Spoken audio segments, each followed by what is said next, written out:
Assalamualaikum warahmatullahi wabarakatuh.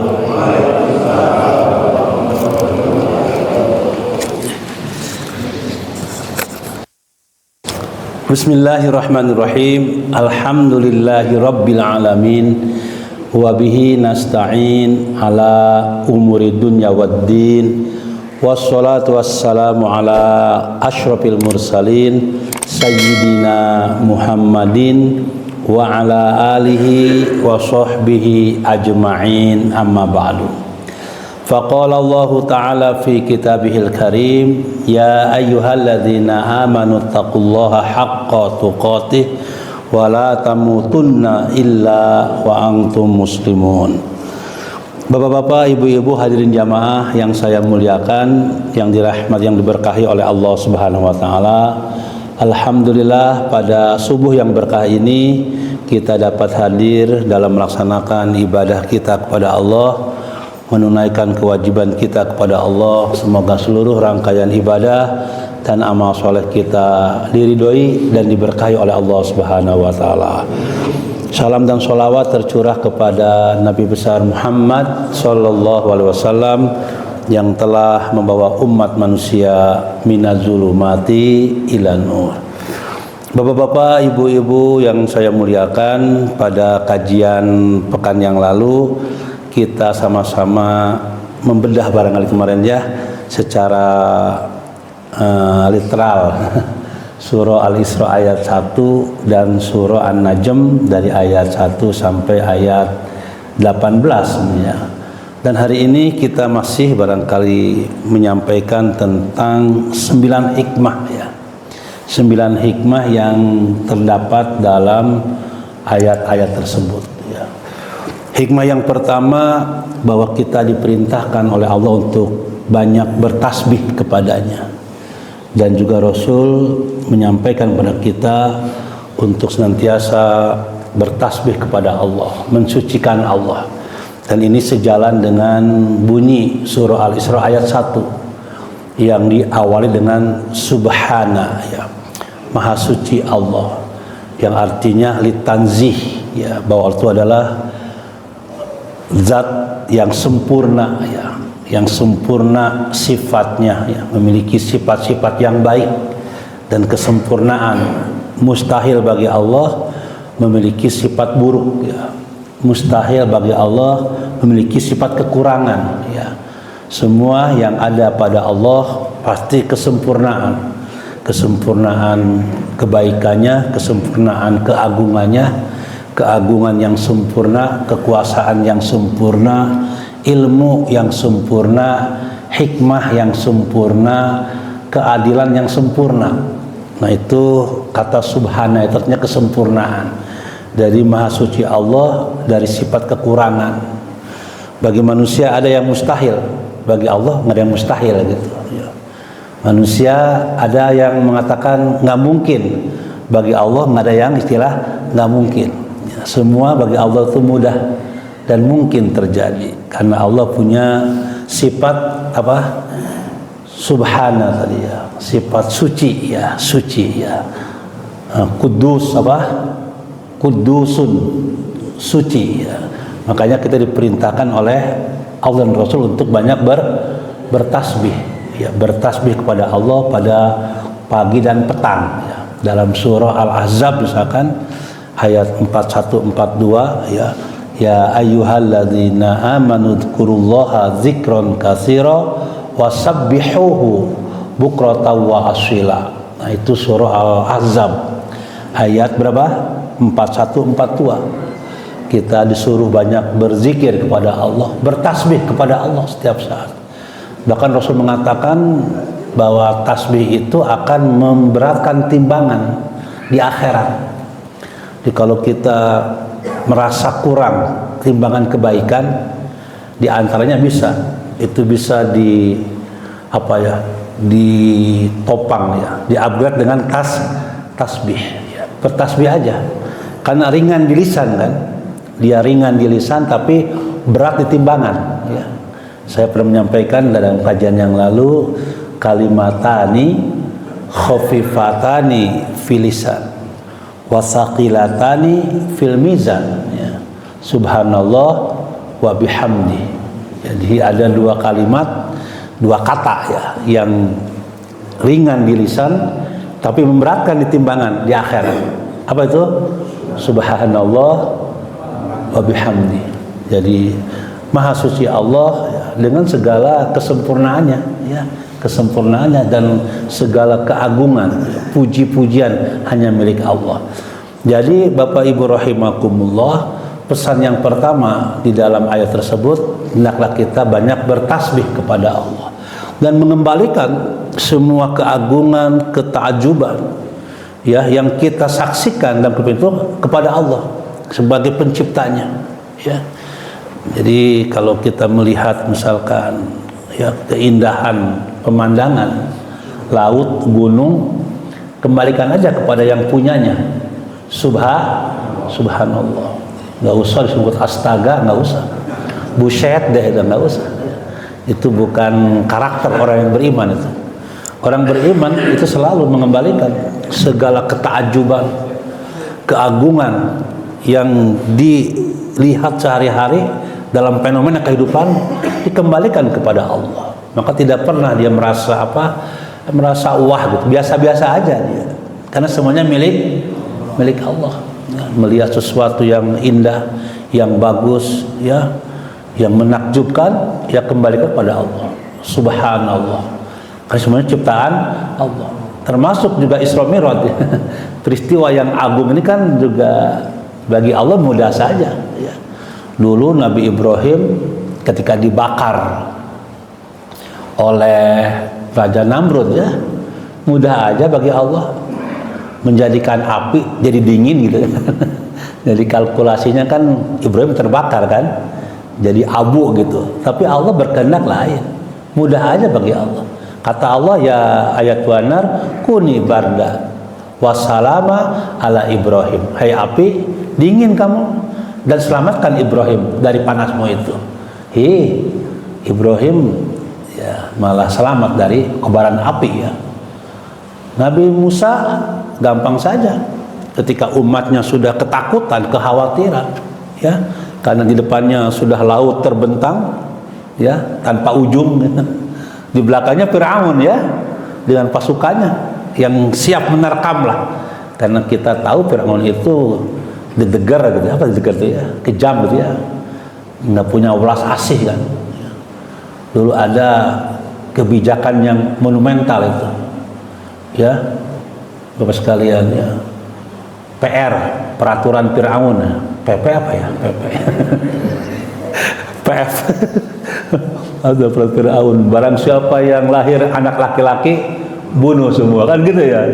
Ini peraturan raja yang monumental ini dalam sejarah kemanusiaan kan, dibunuh semua kan gitu, karena dia takut kehilangan kekuasaan kan, sampai begitu tuh ya, melakukan kebijakan-kebijakan regulasinya begitu. Itu Fir'aun. Ketika Nabi Musa dikejar Fir'aun yang terkenal gitu, kejam ya, bengis ya, bagi Allah mudah saja. Nabi Musa berdoa waktu itu, doanya apa Pak? Allahumma lakal hamdu wa ilaikal mustaka wa antal musta'an wa la haula wa la quwata illa billah. Itu doa penting juga itu ya, kita dawamkan, kita amalkan. Allahumma ya Allah, lakal hamdu, segala puji keagungan milikmu, wa ilaikal mustaka, aku sandarkan hidupku kepadamu, wa antal musta'an, engkau penolongku kan. La haula wa la quwata illa billah. Kami manusia nggak punya kekuatan. Bagaimana? Di depan sudah laut, nggak ada tempat lari. Belakang udah dekat Fir'aun, sampai umat Nabi Musa itu gimana ini? Habis kita udah kayak gitu kan. Tapi Allah mudah saja punya kehendak. Kata Allah, coba kau pukulkan tongkatmu ke laut. Betul Pak ya? Nah, dipukulkan, terbelah itu laut. Itu bagi Allah mudah. Nah, tapi kalau kita susah juga ya. Berangkat ke gunung, ke Pelabuhan Ratu, mawa tongkat, ke Pangandaran ya. Arek nyoba ya coba nyoba tongkat sakti ente belah-belah ya. Atau mau coba-coba seperti Nabi Ibrahim ya, yang nyobanya asup durukannya, kabakar mual, tutung aku namanya. Nah, lagi bagi Allah mudah saja, termasuk Isra Mi'raj, peristiwa yang luar biasa. Kemarin kita bahas satu-satu kan, bagaimana Rasul itu dibelah dadanya, bagaimana Rasul itu berjalan dari Haram Mekah ke Aqsa, Baitul Maqdis ya, Palestina. Aqsa itu kan jarak yang jauh, Aqsa namanya Baitul Maqdis itu kan, Baitul Maqdis ya, Yerusalem, Palestina. Sekarang sudah diganti oleh Donald Trump menjadi Tel Aviv, Israel dan Tel Aviv. Dulu Palestina dan Yerusalem ya.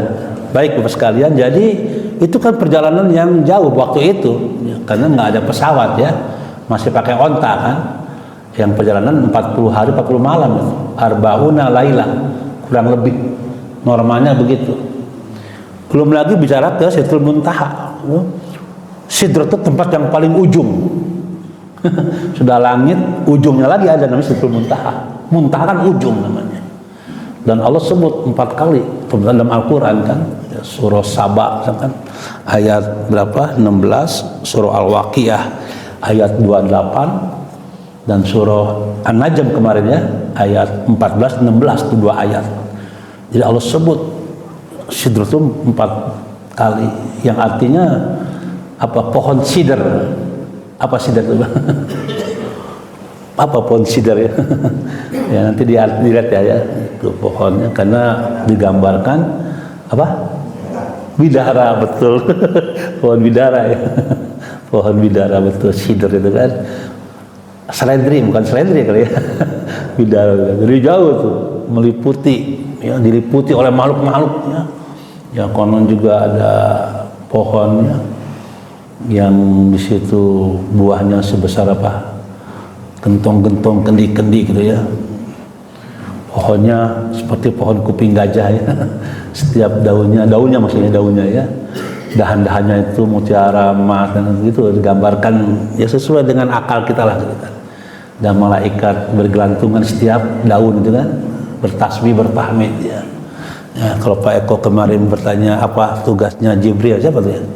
Ya setelah selesai selesai wahyu ya bertasbih, bertahmid ya, beribadah kepada Allah, taat patuh kepada Allah. Itu di situ ada juga surga di sampingnya ya, di situ juga dikumpulkan ruh ya, ruh para nabi, para rasul, para muttaqin ya, termasuk kita insyaallah ya.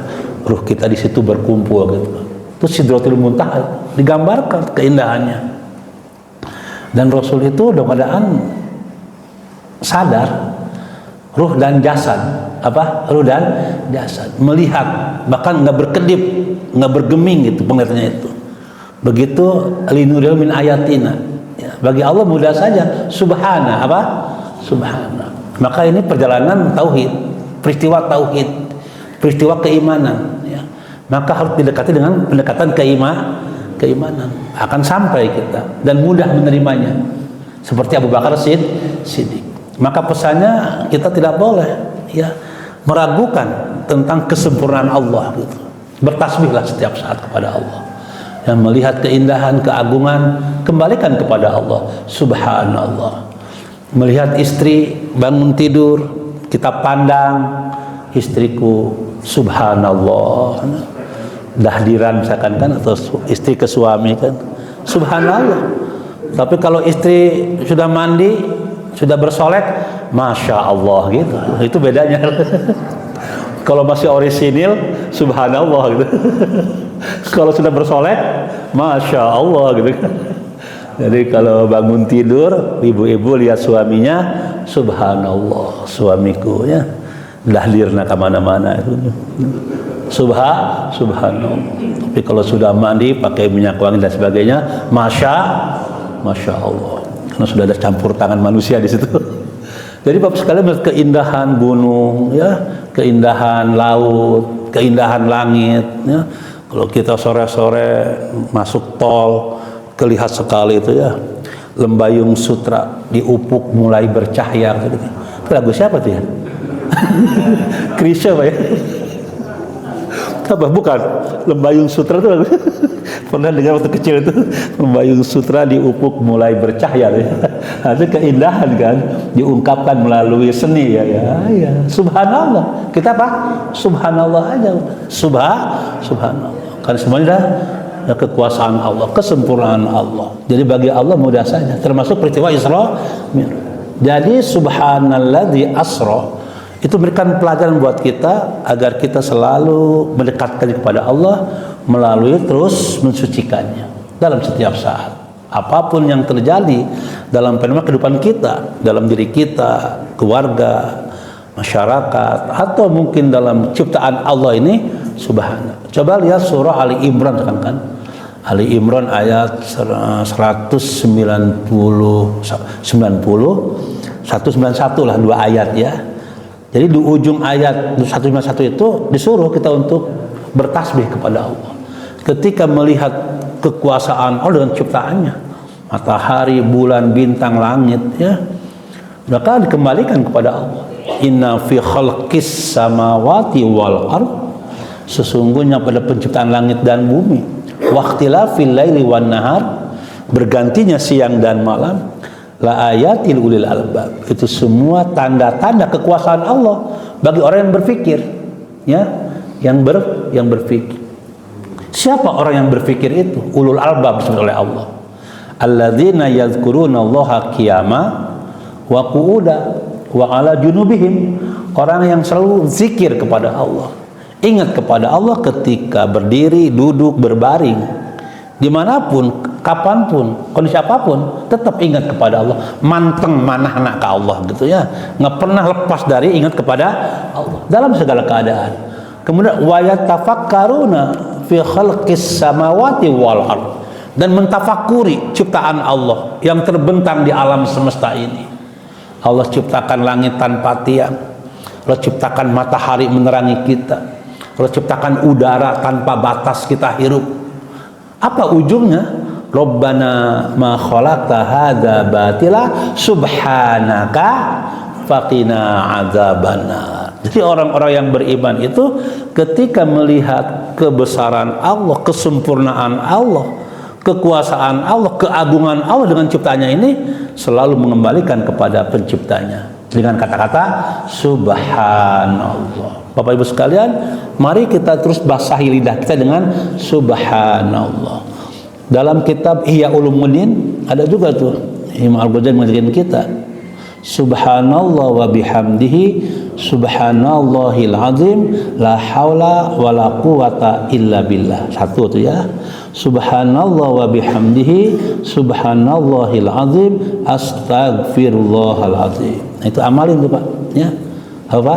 Subhanallah wa bihamdihi subhanallahil azim la haula wala quwata illa billah.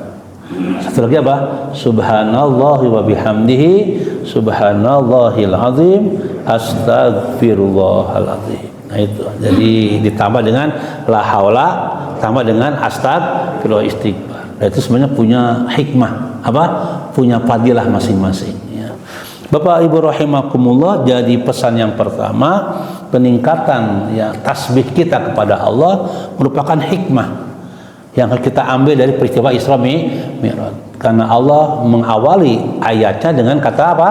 Subhana, menunjukkan kesempurnaan, keagungan ya, sempurna zatnya, sempurna afalnya, sempurna sifatnya, sempurna keagungannya, sempurna ilmunya, dan tidak ada yang mustahil bagi Allah. Innama amruhu idza arada syai'an ayyaqula lahu kun fayakun. Udah tenang hati itu ya. Kalau kita menghayati ayat itu tenang hati ya. Tenang mana, tentram hati orang ya, apapun keadaan kita. Gergering ayah Allah iya ya. Kalau berkehendak cepat sembuh, nggak ada bagi Allah susah menyembuhkan hamba-hambanya. Cek dokter umurnya tinggal sabulan deui menurut kalkulasi medis, tapi cek Allah 20 tahun deui misalkan gitu. Bisa aja, bisa nggak Pak? Bisa, bagi Allah mudah ya, bagi Allah mudah. Jadi dengan kita meyakini Ya Allah itu maha sempurna, kehendaknya, afalnya, irodanya itu bisa menenangkan jiwa dan hati kita sekalian. Jadi dengan demikian banyaknya bertasbih kepada Allah, mengembalikan kepada Allah segala keagungan, kebesaran atau hal-hal yang kadang-kadang di luar nalar kan gitu. Seperti Isra Mi'raj. Jadi kalau bagi kita orang beriman, Maha Suci Allah itu segala kekurangan. Lalu berkehendak ya mudah saja untuk memberangkatkan hambanya. Betul yang cepat, lailan. Kemarin kan dibahas ya, kenapa lailan? Itu nakiroh, apa? Nakiroh. Jadi kalau dalam bahasa Arab itu ada ma'rifah, ada nakiroh. Ma'rifah itu biasanya digunakan alif lam. Al-lail, malam itu. Berarti malam itu, malam ini. Ya. Minal lail, oh tadi malam. Nah, itu berarti malam tadi itu certainly, tertentu gitu. Tapi kalau lailan itu nakiroh itu. Artinya apa? Di situ ada arti litaklili muddatil wakti. Itu artinya. Menunjukkan waktu yang singkat. Apa?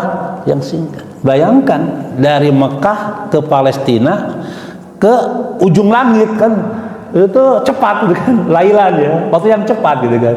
Itu kan impossible menurut manusia. Tapi bagi Allah subhanahu, apa? Subhanahu, maha suci Allah. Mudah saja bagi Allah memberangkatkan hambanya dengan begitu cepat dan memperlihatkan keagungan-keagungannya, ciptaan-ciptaannya. Neraka, surga, para nabi bertemu, para malaikat yang di Sidratil Muntaha, surga di sampingnya.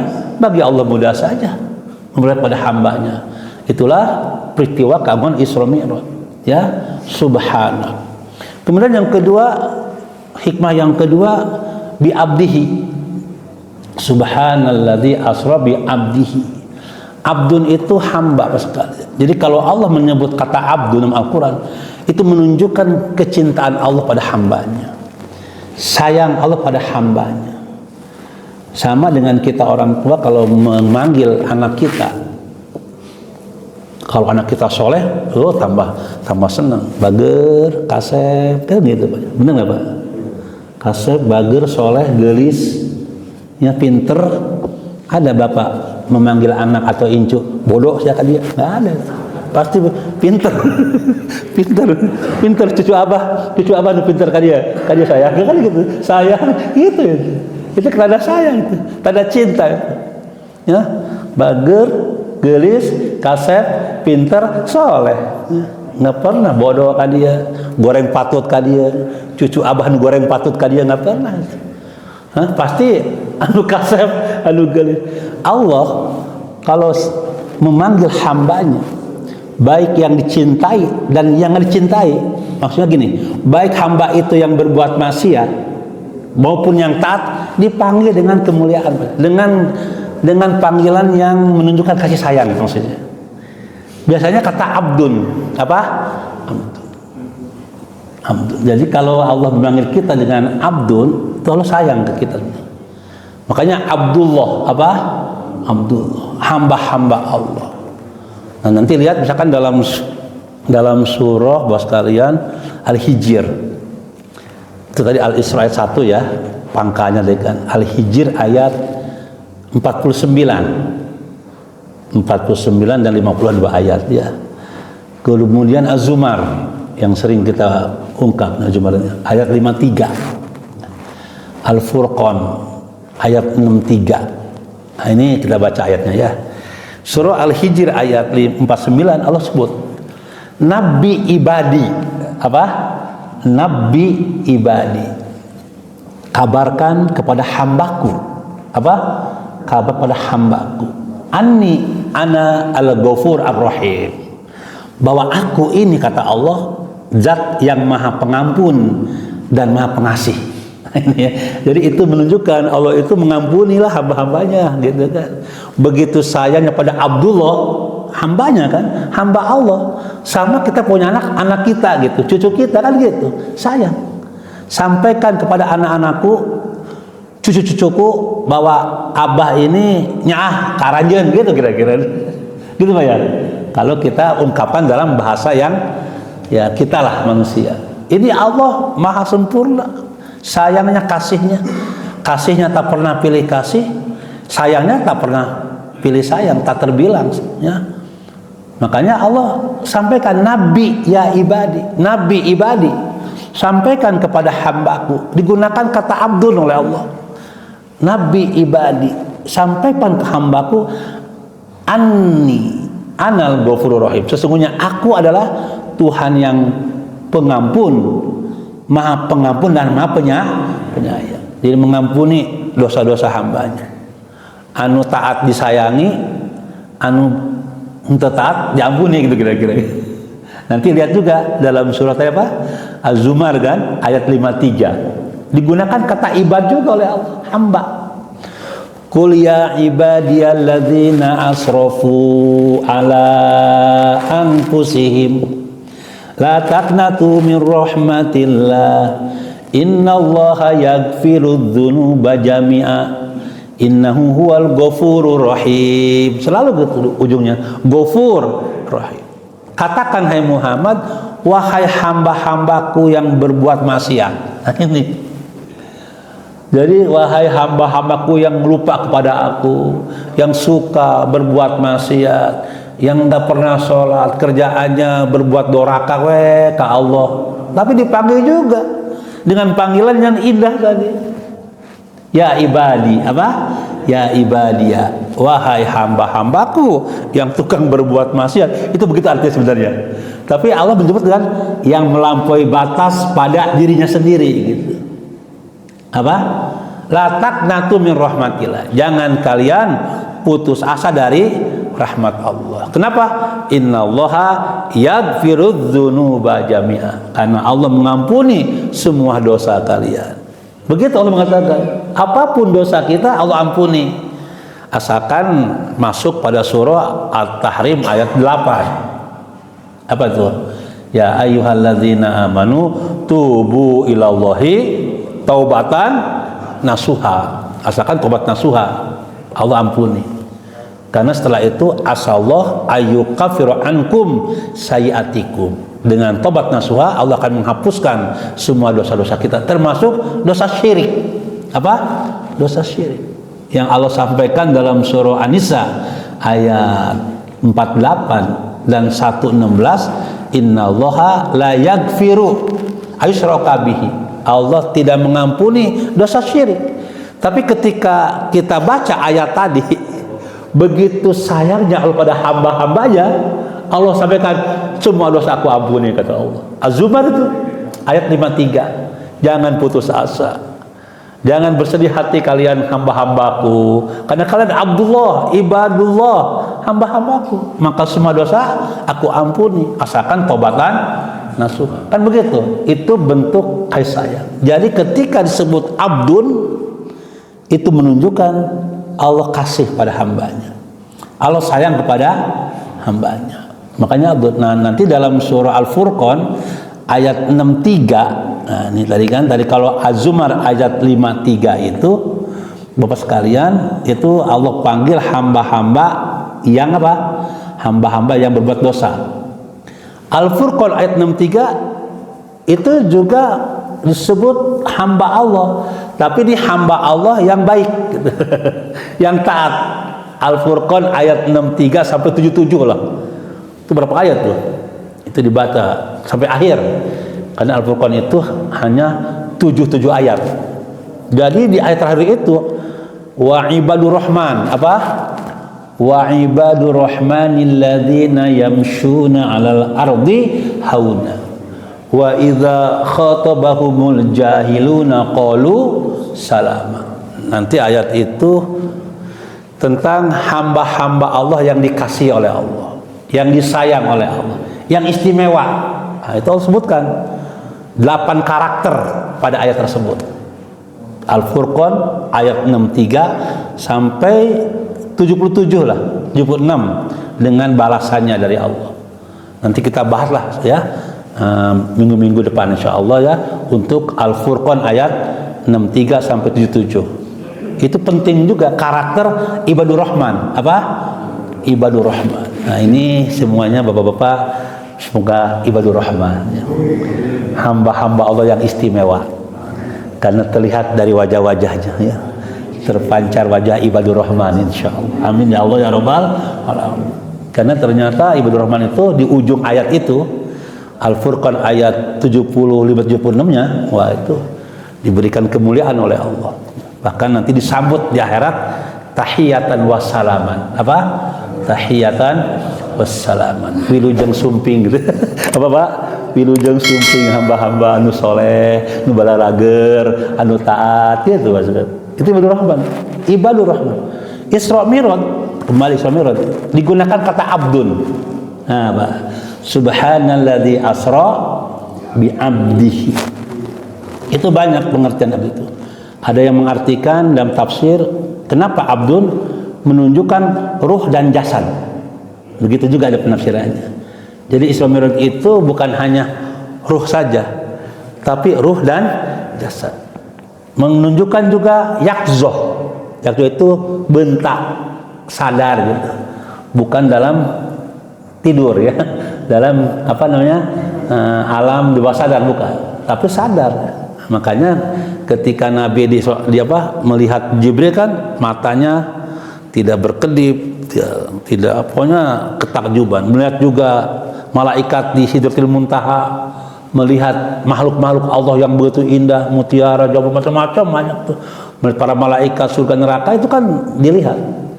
Ya sehingga kemarin saya sampaikan Abu Dzar bertanya kan, ya Rasulullah hal ra'aita rabbaka kan gitu kan, apa engkau melihat Tuhanmu? Qala ra'aitu nuran kan gitu ya, aku melihat cahaya. Itu kan berarti ya yakzoh gitu. Bapak rahimakumullah, jadi bagi Allah tidak ada yang mustahil dan Allah cinta pada hambanya bernama Muhammad. Maka digunakan kata abdun. Nah, ketika menggunakan kata abdun itu berarti Isra Mi'raj terjadi dengan sadar ya, dengan ruh dan jasad. Apa ruh dan jasad? Dan itu menunjukkan kemuliaan. Apa? Kemuliaan Rasulullah SAW. Kemuliaan, kecintaan Allah kepada Rasulnya dan juga keagungan Allah sekaligus juga welas asih Allah kepada Rasulullah Muhammad. Bapak Ibu rahimakumullah, dalam Al-Quran saya sering mengatakan juga itu ada 7 nama manusia. Betul Pak? Ingat Pak ya? Satu apa Pak? Bani Adam, 2 insan, 3 anas, 4 bashar, 5 ins, al-insu, 6 al-khalifah, 7 al-abdu. Apa? Abdun. Itu 7 nama buat kita Pak, manusia itu. Lu udah jelaskan tuh apa arti masing-masing nama itu, kaitan dengan apa saja, menunjukkan kesempurnaan fitrah manusia. Nah, ketika sebut kata abdul, nah itu dimensi spiritual, spiritual. Jadi manusia itu adalah makhluk yang ya memang bertuhan ya. Karena itu itulah maka kita dengan kata abdul itu diperintahkan untuk banyak beribadah kepada Allah. Itu intinya. Untuk taat patuh kepada Allah. Karena kalau kita ngaku Abdullah, ibadah tuh ke Allah. Ulah dipikir. Kalau dalam bahasa sehari-hari, hari ngaku Abdullah, sholat tara gitu. Nah gitu. Ngaku hamba Allah, sholat ente. Lamun hamba Allah, kudu sholat ente. Kalau kita kan gitu pada anak. Hari ngaku anak abah, itu nurut ke abah, kumaha cena mana itu kan gitu. Itu dulu gitu tuh orang tua kan gitu ya. Hari ngaku anak abah, tapi itu nurut ke abah. Nah, hari ngaku Abdullah, sholat ente, zikir tara, jamaah embung. Lamun orang ngaku Abdullah, kudu taat ke Allah. Kan orang hamba Allah. Makanya tadi ibadur rahman. Jadi hamba-hamba yang taat, yang patuh ke Allah sebetulnya ibadur rahman. Itu Al-Furqan tadi kan ayat 63. Wa ibadur rahmanil ladzina yamshuna 'alal ardi hauna wa idza khatabahumul jahiluna qalu salama wal ladzina yabituna rabbihim sujada wa qiyama wal ladzina yaqulun rabbana srif 'anna 'adzaba jahannam inna 'adzabaha kana gharama innaha sa'at mustaqarra wa muqama. Ya kan? Nah, itu sampai kepada walladzina idza anfaqu lam yusrifu wa lam yaqturu wa kana baina dzalika qawama. Nah, begitu terus Allah menyampaikan ciri-ciri ibadur rahman. Jadi lamun orang ngaku ibadur rahman, hamba Allah, kudu taat ke Allah, kan gitu Bapak sekalian. Kudu taat ke Allah. Maka pesan yang kedua dari Isra Mi'raj dengan kata bi abdihi itu, tingkatkanlah ibadah. Apa? Tingkatkan ibadah. Namun orang udah mengakui Allah ya, Allah itu Tuhan kita yang maha sempurna, yang kudus, ya, dalam surah Al-Hasr ayat 22 sampai 24. Nah, itu apa ya? Wallahu alladzi la ilaha illahu alimul ghaibi wasyahada warrahmanur rahim. Wallahu alladzi la ilaha illahu al-malikul quddusus salam. Apa? Al-malikul quddusus salam, al-mu'min, al-muhaimin, al-aziz, al-jabbar, al-mutakabbir. Subhanallahi amma yusyrikun. Kan begitu sekalian. Jadi kalau kita sudah mengakui Allah Tuhan kita yang al-malik, al-quddus, as-salam, ya, atau al-jabbar, al-muhaimin, nah, maka kita harus beribadah, kan gitu ya, ibadah ke Allah, taat ke Allah, iman dan amal soleh. Karena ibadah dan itu akan mengangkat derajat kita di sisi Allah Subhanahu Wa Taala. Rasulullah yang diangkat oleh Allah derajatnya sampai ke ujung langit sekalian, Sidratil Muntaha, tempat yang paling ujung. Al Muntaha itu ujung, Pak. Sidrah al Muntaha. Makanya setelah langit ketujuh, Sidratul Muntaha, yang tempat itu tidak bisa dilalui kecuali oleh Rasulullah. Malaikat termasuk Jibril. Jadi Jibril itu Pak imamul malaikat itu Pak, penghulunya malaikat, gedungnya lah, apa gedungnya ya, gedungnya malaikat itu Jibril. Makanya namanya Ruhul Amin. Apa? Ruhul Amin itu Jibril. Itu juga yang mengawal Rasul kan, Bapak-bapak. Jadi kalau dalam konteks kita safar, kalau kita safar itu jangan sendirian Pak. Ini spirit Isra Mi'raj nih. Ya, jadi Rasul kan dari Mekah kemana? Ke Palestina ya, Yerusalem, Baitul Maqdis, sampai ke langit kan, duaan Pak, nggak pernah berpisah, terus duaan. Jeung sahabat Jibril ya, beda kelas lah ya. Kalau kita dengan siapa gitu, Jibril. Jadi kalau ada orang jalan dengan siapa yang terhormat, yang kita hormati, kecil lah. Ada Rasul kita dengan Jibril, ya, melekat. Itu artinya apa? Kalau kita jalan kemana-mana, jangan sendirian. Apa? Jangan sendirian. Harus ada teman. Nah, seperti itu Isra Mi'raj. Dan Jibril nggak pernah lepas, berdua terus sampai langit pertama, kedua, ketiga, ya, sampai siapa penjaga langit? Siapa ini? Aku Jibril. Siapa di sampingmu? Muhammad. Apa sudah ada izin dari Tuhanmu? Ada, dibuka pintu kan, gitu ya. Jibril terus melekat. Nah, Jibril saja ketika sampai langit ketujuh, udah sampai sini aku ngantar gitu. Sampai sini aja. Karena nggak ada tempat yang pernah masuk ke tempat ini kecuali satu yang diizinkan engkau, hai Muhammad. Kalau aku masuk melangkah saja terbakar aku, gitu. Lah taraktu, apa? Lah taraktu. Maka hanya engkau. Nah, sedih itu Rasulullah kan. Ya sedih kan, dia nggak pernah misah. Nah, perjalanan begitu agung itu kan, nah, ini harus berpisah. Nah, tapi itu adalah perintah dari itu kemuliaan Pak. Jadi kalau kita pun ingin mulia, ikuti aja spirit Isra Mi'raj gitu kira-kira gitu. Spirit Isra Mi'raj. Satu, agungkan Allah. Ya, sucikan Allah. Itu tadi ya. Jangan sampai kita ini hidup ini mensucikan selain Allah.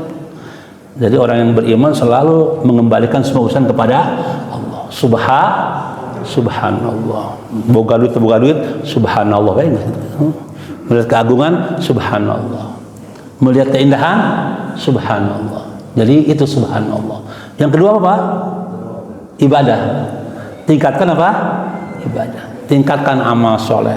Tingkatkan sami'na watona kita. Nanti uraian ibadur rahman itu surat Al-Furqan tadi. Al-Furqan ayat 63 sampai 76 lah ya. Karena ayat itunya itu berkenaan dengan ya teguran orang-orang musyrik yang nggak beriman kepada Allah. Jadi kalau ingin tahu bagaimana karakter ibadur rahman, hamba yang istimewa, Al-Furqan itu Pak. Al-Furqan ayat berapa tadi? 63 sampai 77 lah, nggak apa-apa sampai akhir. Nanti dibaca Bapak ya. Itu juga penting kita hayati Bapak, sama-sama lah kita untuk meraih ke sana. Jadi ibadur rahman. Jadi Allah menggunakan kata bi abdihi. Apa Pak? Bi abdihi. Dan kalau kita periksa Al-Qur'an, kata abdun selalu dikaitkan dengan kasih sayang Allah pada hamba-hambanya.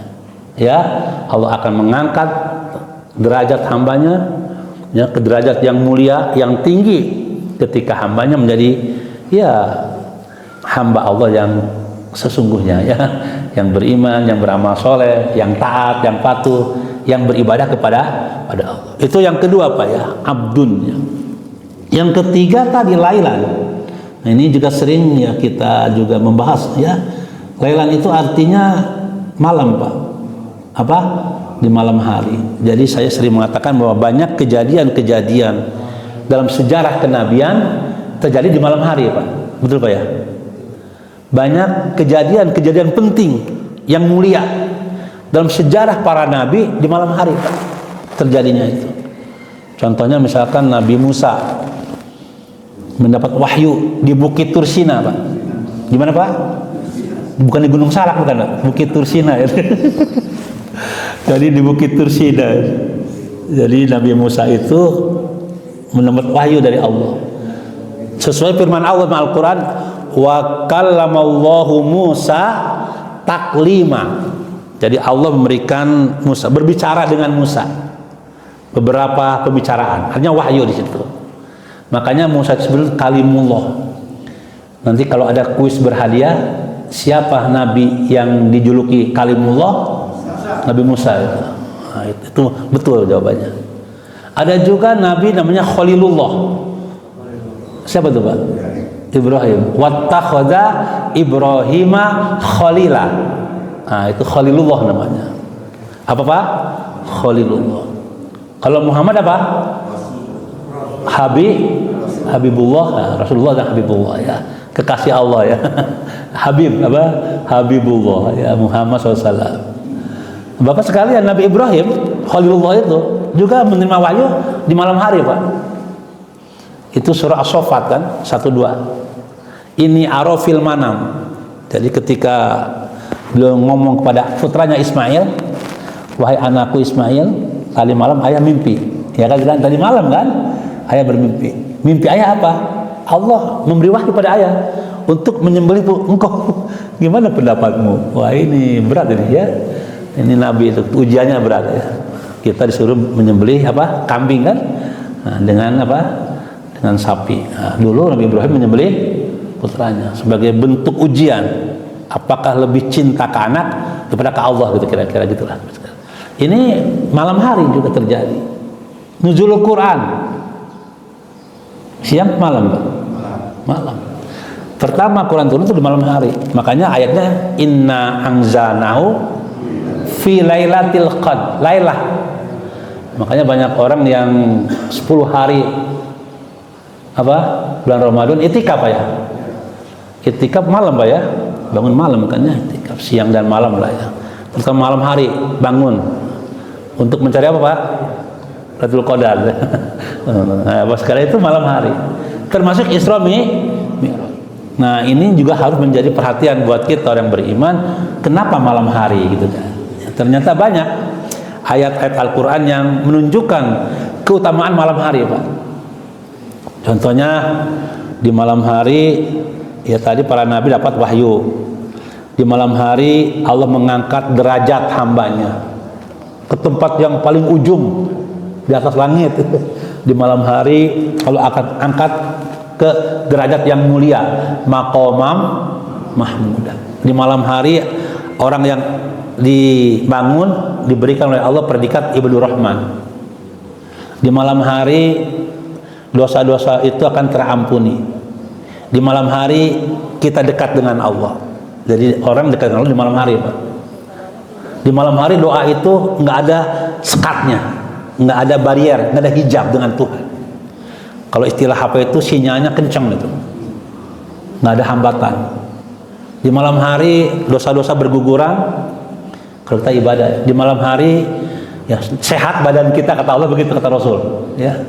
Karena udara masih segar, dihirup, masuk relung-relung tubuh kita, tuh menyehatkan.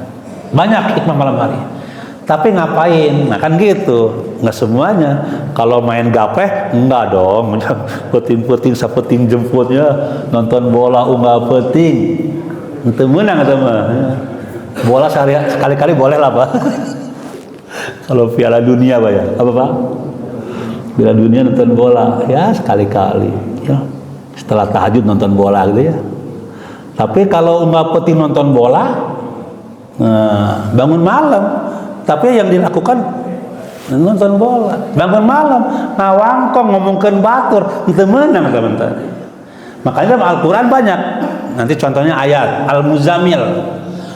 Saya suka ayatnya Al-Muzammil ayat 2-4. Al-Isra ayat 79-80. Al-Furqan tadi ayat 65-66 lah. Ini malam nih, untuk malam ya.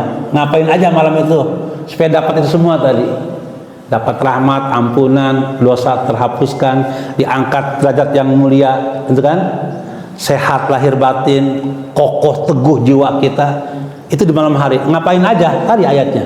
Al-Muzammil ayat berapa? 2-4. Apalagi yang kedua, Al-Isra ayat 79-80. Al-Furqan 63-66. Yang keempat, Ali Imran ayat 16-17. Yang kelima, Az-Zariyat 17 dan 18. Kita bacakan ayatnya, Pak ya. Ngapain aja kita bangun malam nih?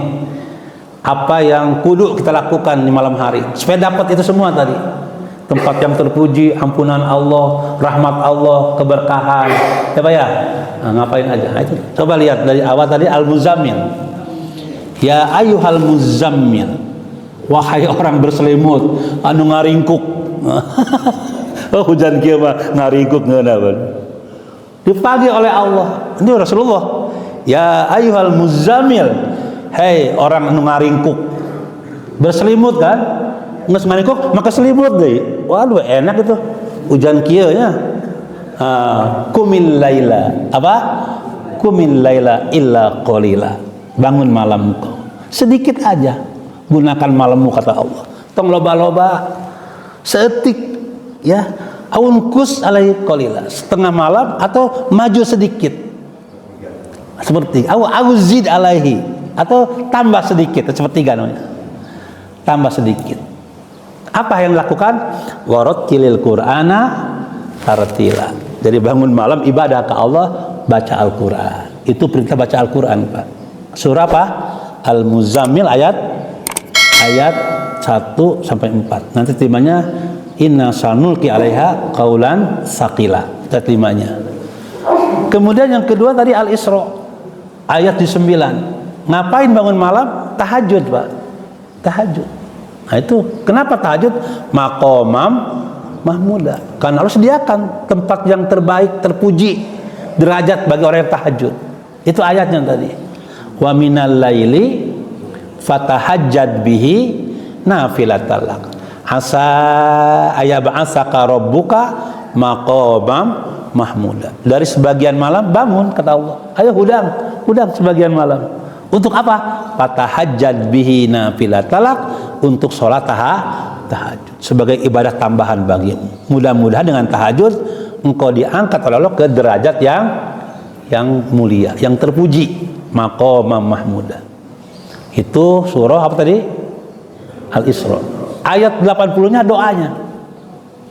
Malam hari baca Quran, tahajud, loba ngadoa ke Allah. Apa saja doanya? Curhatlah ke Allah, penting-penting. Curhat ke Allah Bapak Ibu. Untung ke Ustaz curhat mah. Ustaz kalau masalah Bapak Ibu sekalian. Curhat ke sahabat, ke Allah. Curhatkan kepada Allah. Maka Allah sampaikan tuh doanya. Ayat 80-nya, Pak. Rabbi adkhilni mudkhala sidqin wa akhrijni mukhraja sidqin waj'alni min ladunka sultanan nasira. Itu ayat 80-nya tuh. Jadi Allah ajarkan juga doanya. Apa aja doa? Ada yang menjadi keberatan dalam hidup, kesusahan, kegelisahan, ungkapkan kepada Allah di malam hari pas sekalian. Nah itu Allah sampaikan, dibuka oleh Allah pintu untuk hambanya curhat kepadanya. Nah itu surah Al-Isra. Ayat berapa? 9 dan 80. Nanti Al-Furqan tadi ya. Tanda-tanda hamba Allah yang mulia itu, yang Allah kasih itu, di antaranya ayat 4-nya hamba-hamba yang sering bangun malam. Walladzina yabituna lirabbihim sujada wa qiyama. Untuk apa? Sujada wa qiyama, sering sholat. Sholat hajat, sholat istikharah boleh malam hari. Hajat minta ke Allah. Non hajat orang teh diminta ke Allah. Sholat, enggak apa-apa. Sholat istikharah, ada pilihan yang terbaik. Mana ya Allah pilihan yang terbaik? Istikharah malam hari. Sujada wa qiyama. Sholat tasbih paling tidak sekali seumur hidup. Jangan sampai orang hidup jangan pernah sholat tasbih, jangan sampai mas sekalian. Kayak ayat kajian sholat tasbihnya bab sholat, baru sholat Jumat kita kan, ada sholat tasbih, semua sholat itu. Sholat tasbih lakukan di malam hari. Sujada wa qiyama. Kalau tadi khusus tahajud Al-Isra, ini umum. Sujada wa qiyama. Sholat apa saja mas sekalian yang Allah syariatkan kepada kita. Kemudian ayat berikutnya namanya munajat. Munajat ke Allah agar kita dibentengi dari azab api neraka. Allah ajarkan juga munajatnya, itu ayatnya Pak sekali. Al-Furqan berapa? 65 dan 66. Walladzina yaquluna rabbana srif anna azab jahannam inna azabaha kana gharama inna mustaqarra wa muqama. Itu itu azab ya, agar kita dibebaskan dari azab Allah. Allah ajarkan ya, tuntun kita cara bermunajat. Ali Imran ayat 17, istighfar bangun malam, lobakan istighfar ke Allah kan gitu. Wal mustaghfirina bil ashar, dan orang-orang yang beristighfar di penghujung malam Pak. Penghujung malam Pak, merintih kepada Allah akan dosa-dosa kita. Kemudian Allah ampuni dosa tersebut. Karena dosa itu bisa saja membuat gelisah hati dan pikiran. Kepala rubuh pikiran teh ya, hati teh ya gelisah terus, mungkin dosa yang dilakukan. Maka merintih kepada Allah agar Allah membersihkan dosa dari kita sehingga ketenangan jiwa akan Allah turunkan pada kita. Itu di penghujung malam Pak, di waktu sahur. Ya kira-kira ya berapa menit sebelum subuh gitu ya. Nah, dia penghujung malam. Wal mustaghfirina bil ashar. Itu surah Ali Imran ayat 17 dan surah Az-Zariyat ayat 18. Ya. Jadi wal wabil ashar hum yastaghfirun. Begitu. Atau wal mustaghfir bil ashar. Bapak rahimakumullah, itu namanya lailan. Maka untuk itu peringat Isra Mi'raj memberikan tuntunan pada kita agar kita tidak menyia-nyiakan waktu malam, sepertiga terakhir malam ya. Karena Rasul setiap hari tahajud. Jadi kalau Rasul wajib tahajud. Kalau kita sunnah Pak ya, sunnah muakkadah aja. Coba lamun wajib tahajud, ribu oge nya Pak ya, ribu oge tahajud wajib itu. Untung sunnah. Sama dengan sholat 50 waktu Pak. Bayangkan lamun waktu itu Nabi Musa, itulah namanya kadang-kadang kalau komplainnya orang-orang yang soleh itu baik aja Pak gitu. Itu kan komplain namanya. Nabi Musa ketika Rasul itu ketemu Pak di langit pertama Nabi Adam, dan yang kedua Nabi Yahya dan Nabi Isa, yang ketiga bertemu Nabi Yusuf ya. Keempat Idris kalau nggak salah ya, yang kelima Harun, keenam Nabi Musa, ketujuh baru Nabi Ibrahim. Ketujuh tuh lagi bersandar di Baitul Ma'mur. Di Baitul Ma'mur itu tempat tawafnya malaikat Pak. Jadi di langit ada juga tempat tawafnya malaikat, namanya Baitul Ma'mur. Kalau di bumi ada juga tempat tawaf namanya Ka'bah gitu. Di bumi ada Ka'bah, di langit ada Baitul Ma'mur. Itu yang ketujuh adanya. Di situ ada Nabi Ibrahim. Nabi Ibrahim mah nggak ada komplain, ya, ikuti aja Tuhanmu. Nabi Musa mual kuat umat mana gitu. Nabi Musa kan dulu gitu kan, ketika dengan nama Khidir dengan Musa kan, terus aja dia debat ya kan, nggak betah kalau melihat ketidak ini gitu kan. Nah, itu Nabi Musa itu.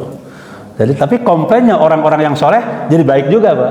Buktinya orang ayeuna 5 waktu Pak. Coba kalau 50 waktu. Encan beres ajan deui. Karak nahwap ajan deui. 50 waktu Pak. Ini 5 waktu Pak. Subuh, zuhur, asar, maghrib, isya. 5 waktu. Tapi nilainya sama dengan 50. Kenapa? Karena satu kebaikan dibalas dengan 10 kebaikan. Kan gitu Allah mengatakan, ya. Jadi kalau kita berbuat satu kebaikan dibalas 10 kebaikan. Kalau satu kejahatan, satu juga balasannya. Itu rahmannya Allah Pak pada hamba-hambanya. Allah Maha Rahman. Namun orang berbuat baik dibalas 10. Berbuat salah hiji gitu. Nah, sesuai kesalahannya lagi. Buat sekalian jadi Nabi Musa itu ketika turun apa yang Allah wahyu kepada Muhammad? Allah nyuruh umatku sholat 50 waktu. Nggak akan kuat umatku. Ya, naik lagi kan ya, sampai berapa 5 waktu. Itu bukan komplain kan Pak ya, tapi itu apanya nasihat kali ya. Nasihat Nabi Musa kepada kita. Ini Bapak sekalian mengenai peristiwa itu. Jadi untuk itu Bapak rahimakumullah, kalau saja kita punya waktu 5 sholat, maka Allah sediakan juga bagi kita sholat yang sunnah tadi. Ya, ada rawatib yang 12 rakaat Pak ya. Ini yang muakkad Pak ya. Jangan sampai yang itu tidak kita lakukan. 2 rakaat sebelum subuh, 4 rakaat sebelum zuhur, 2 rakaat setelah zuhur, 2 rakaat setelah maghrib, 2 rakaat setelah isya. Itu yang muakkadah itu. Rugi itu kalau kita nggak melaksanakan. Yang mendekati kewajib. Nah, kalau tambah dengan qobliyah asar bagus kan? Qobliyah isya juga bagus. Tapi itu bukan muakkadah ya. Tapi apa itu yang tadi itu? Sebelum subuh 2, sebelum zuhur 4. Kalau 4 itu nggak ada tahiyat awal Pak. Langsung aja 4-4-nya. Atau juga boleh 2 juga nggak apa-apa. 2. Ada riwayat 10 ya. Yang 2 itu 2 sebelum zuhur, setelah zuhur. Jadi qobliyah zuhur ba'da itu namanya rawatib, muakkad. Ya, sebelum subuh muakkad. Ya, setelah maghrib muakkad. Jadi kalau orang sholat maghrib jangan sampai enggak tuh sholat ba'diyah maghrib gitu kira-kira. Jangan rugi itu. Isya demikian pula. Setelah isya itu muakkad. Nah, nanti tambah dengan duhanya, tambah dengan syuruk, masih ada syuruk sekarang ya, dengan syuruknya, dan juga ditambah dengan tahajud atau sholat yang lain. Nah, ini sebagai wujud daripada ya ibadah kita dan menggunakan malam hari. Bapak rahimakumullah itu 3 dari berapa sekarang menjanji tadi? Dari 9 ya. Yang 9 ya. Waktunya emang terbatas Pak ya.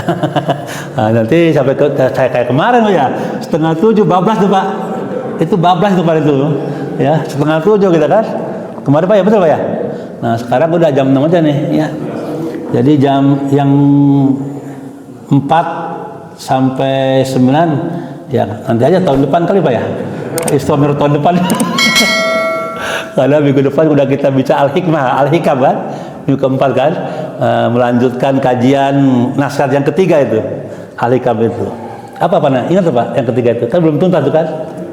Sawabikul himam la takhriku aswaril aqdar. Jadi keinginanmu yang kuat, prediksi-prediksimu yang berlalu tentang sesuatu yang kau inginkan tidak akan menembus pagar takdir itu. Nanti kita kaji minggu depan ini ya.